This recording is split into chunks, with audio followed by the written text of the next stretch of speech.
I understand from reading your intro essays, your introductory essays for the discussion forum, that some of you guys are very nervous about sharing your writing and sharing, reading out loud, sharing your thoughts. In college, you're expected to do all these things. Don't be afraid that your work isn't very good or that you might sound strange, because honestly, you're not going to sound any more strange or be any more off track than anyone else. I guarantee it. But the big thing is learning to kind of create a community and a learning community. And part of the way we do that is sharing our writing, our smaller short form writing, as well as doing peer editing of our longer writing assignments. So when we do bell ringers, that's what they would be.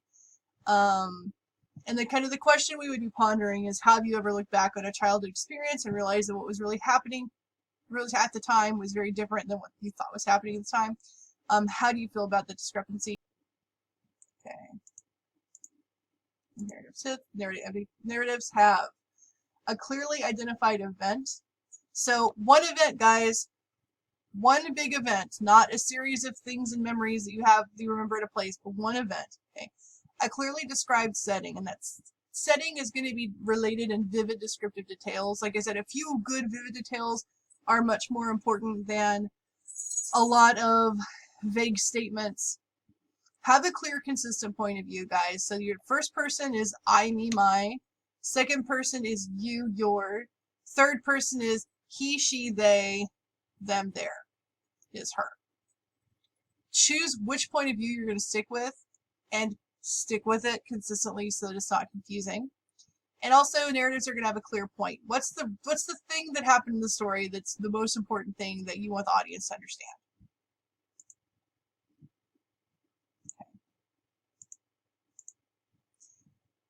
Whenever you're going to write a narrative, you still need to treat it like any sort of academic writing, which we were introduced to last week. Okay? The audience, who is going to read this? Purpose, why are you talking to them and what do you want them to learn? Stance, how close to the subject are you? How far from the subject are you? And so how formal or informal are you going to be relating it? Context is what was kind of going on around the events that you're describing, and also what's going on for maybe contemporary audiences that would help them relate to your experience. And your design considerations. MLA format is your design consideration, so that part's easy. 1-inch margins, 12-point font, Times New Roman, Arial, Calibri, Cambria, Garamond, Georgia. No Comic Sans, no funky fonts, they're hard to read. But this is the thing you got to figure out kind of before you even get started with your writing. And one thing about stance I'm going to give you is that your stance is pretty darn close, because your essay that you're going to be writing for this unit, this narrative unit, is you recounting a personal experience in your favorite place. An important personal experience in your favorite place, in fact.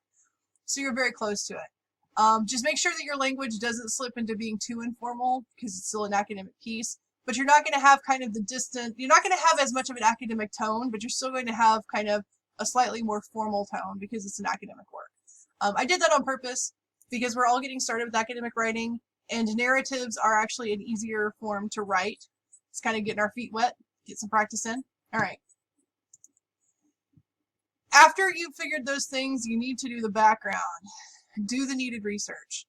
How much do you know about the place you're going to be writing about? Your favorite place. How much do you actually know about it? You may be surprised to find you know very little about it. Possibly you need to do more. Or maybe it's a thing that happened that involved a lot of people in your family.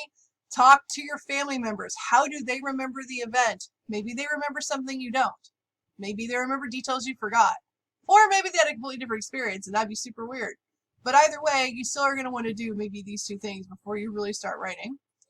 And after you do that, you're going to generate your ideas. You're going to brainstorm, come up with the things you want to write about and the details you're going to use to relate those things. And then you're going to decide on your point of view. First person, second person, third person. I strongly suggest that for this first essay, y'all do first person. Much easier. Sorry.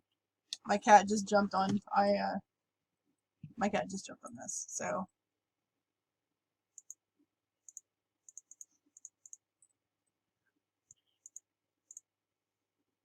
Okay, so after you've done those few steps, you're gonna work this way. You're gonna get organized and write. Get your notes there.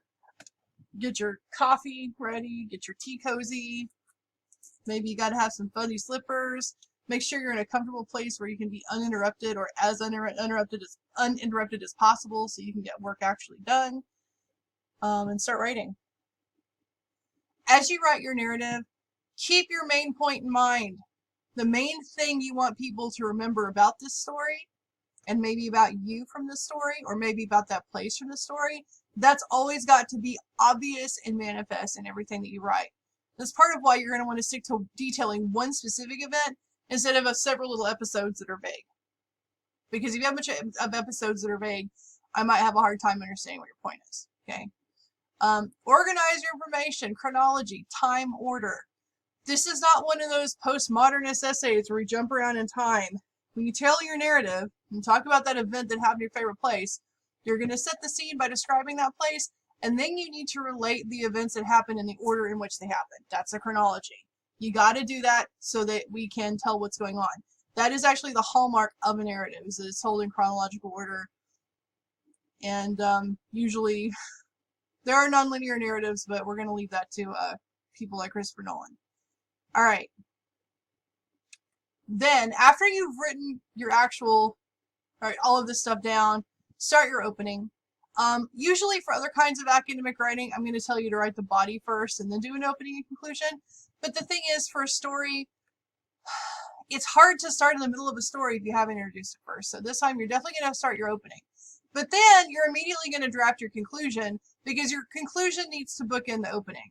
So somewhere near the end of your opening paragraph, you're going to state the point you're wanting to make with your story. And in your conclusion, at the beginning of the conclusion, you're going to want to reiterate that point. Okay? These should kind of be mirror images of each other. That's how you know the story comes full circle, and that's how it will make the narrative feel like it's complete. Okay. Now, you write your narrative, and after you're done with it, kind of sit back, congratulate yourself on the awesome job you did.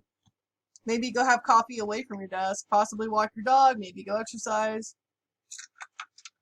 watch an episode of Cowboy Bebop, really reward yourself, do something. But take a little time, and then you need to come back and revise your essay. I guarantee your first draft is not perfect, okay?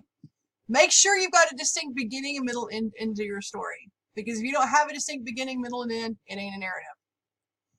Make sure that you come across as credible, okay? Describe your tone, which is the attitude towards the subject, and the stance, which is your personal or impersonal. For y'all, the stance is going to be personal, and I should be able as a reader to tell what your tone is, what your attitude towards your subject is. How do you feel about this place? Well, I know it's your favorite place, and something important happened to you there, so your tone should show me that from the get-go.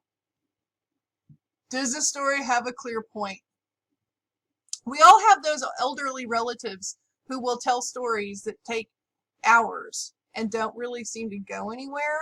It's just kind of a reminisce because they just want to talk. Those can be all sorts of fun, but they can also be exhausting and kind of like frustrating. I'm not here for that. That is not what this class is for. Do not do what your grandma does.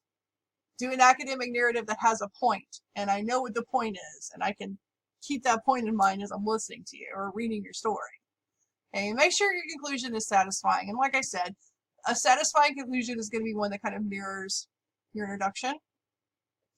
And then make sure, is there anything that was confusing or unclear in your readback? Is there anything like, yeah, somebody might be confused about the order of events there. I should probably make that more clear. Because if there is something unclear, that will be the thing that readers take away. Not your point, not your awesome writing style, not the cool place or the cool thing that happened to you there. They're just going to take away the fact that they didn't know what was going on. You don't want that. Okay, now, looking back at your opening, after answering those questions, you'll answer these. Okay, how does the opening capture the audience's interest? What's memorable to me? What phrases catch my attention? Okay, who's telling the story? What is the point of view of the story? Okay, is the setting of the story clear?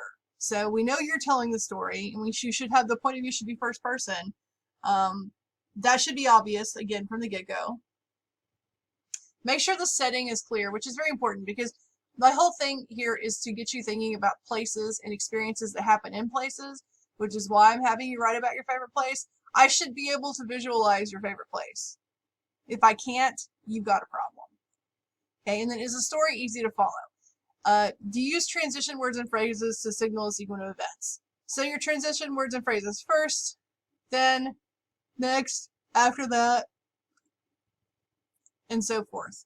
Make sure that you're transitioning your sentences from one to another to have a good flow to your narrative so I can follow your train of thought. All right, that's pretty much what it takes to write a narrative.